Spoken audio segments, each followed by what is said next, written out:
La fièvre afteuse représente une menace sérieuse pour notre cheptel et par conséquent pour l'économie et la sécurité alimentaire de notre pays. C'est pourquoi nous avons alors décidé d'investir dans ce projet ambitieux, convaincus que le développement des vaccins efficaces est une réponse essentielle à ce défi.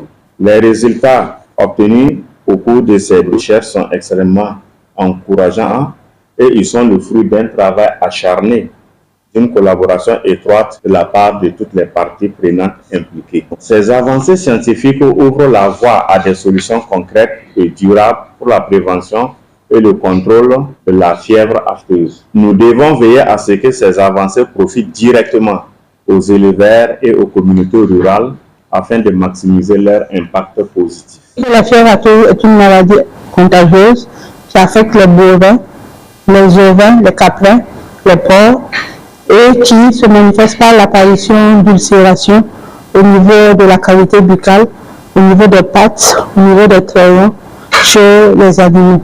Ce projet a été élaboré dans le sens d'aider le Burkina Faso à lutter contre cette pathologie frontalière et qui fait partie des maladies sous surveillance de l'Organisation mondiale de la santé, avec l'appui du fonds RIT qui a permis d'effectuer un nombre de travaux sur le terrain afin de faire des analyses de laboratoire. À l'issue de cette première étape, pas mal de perspectives qui ont été dégagées dans la poursuite de la production, plus précisément les tests d'immunogénicité, afin de s'assurer que le candidat vaccin isolé est vraiment efficace sur les animaux et de pouvoir également faire une caractérisation des différents sérotypes circulant au Burkina Faso. Nous avons pu isoler un candidat vaccin par rapport au sérotype A.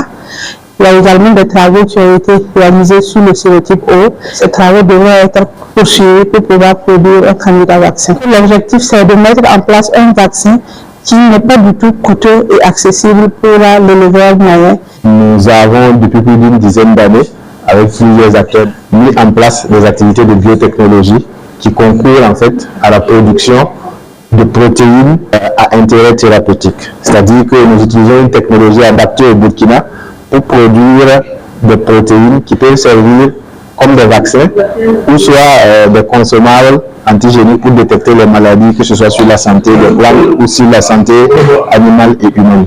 Dans le cadre du projet fièvre afteuse, mon intervention a consisté en fait la caractérisation d'abord de la diversité génétique.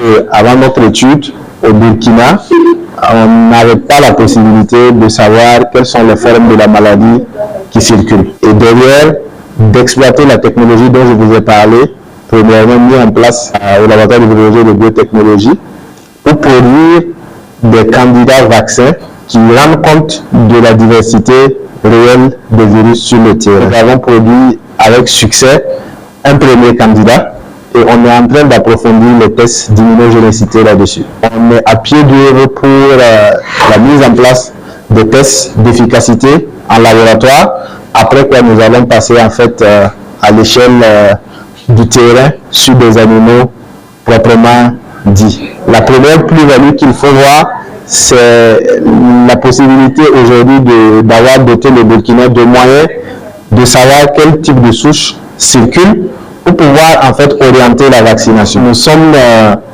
très proches, je dirais aussi, de mettre en place le vaccin adéquat pour lutter contre cette maladie.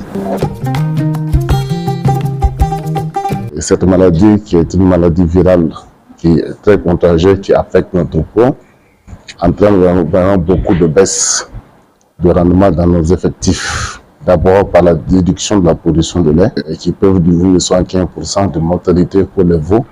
Parce que nous, en élevage bovin laitier, nous faisons l'insémination artificielle. Donc nos céréales sont beaucoup plus sensibles à cette maladie.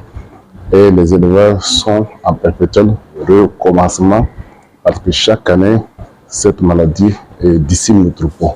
Et nous avons suivi cette démarche scientifique qui a été faite par l'INRA et ses partenaires. Nous nous réjouissons déjà de cette avancée, à savoir pouvoir produire des candidats vaccins à partir des molécules végétales. Nous, ça nous réjouit et nous encourageons vraiment pour la suite de ces vaccins, puisque le vaccin n'étant pas disponible. Si les finances et la volonté y est, nous pourrons un jour avoir l'espoir d'avoir ces vaccins. C'est une maladie vraiment qui sévit vraiment, qui occasionne beaucoup de pertes économiques. Et vraiment, c'est l'occasion pour nous quand même d'exprimer notre joie, de les encourager pour qu'on puisse avoir le vaccin pour nous permettre de réduire beaucoup nos pertes économiques. Parce que ça peut ravager beaucoup de nos animaux. Nous, en tant que le laboratoire, nous avons joué un rôle dans ce travail. Nous sommes partis sur le terrain, former les avis pour la récolte des échantillons. Ensuite, ils ont assimilé ces échantillons au laboratoire. Nous avons fait des analyses et ces extraits ont été envoyés pour les séquençages.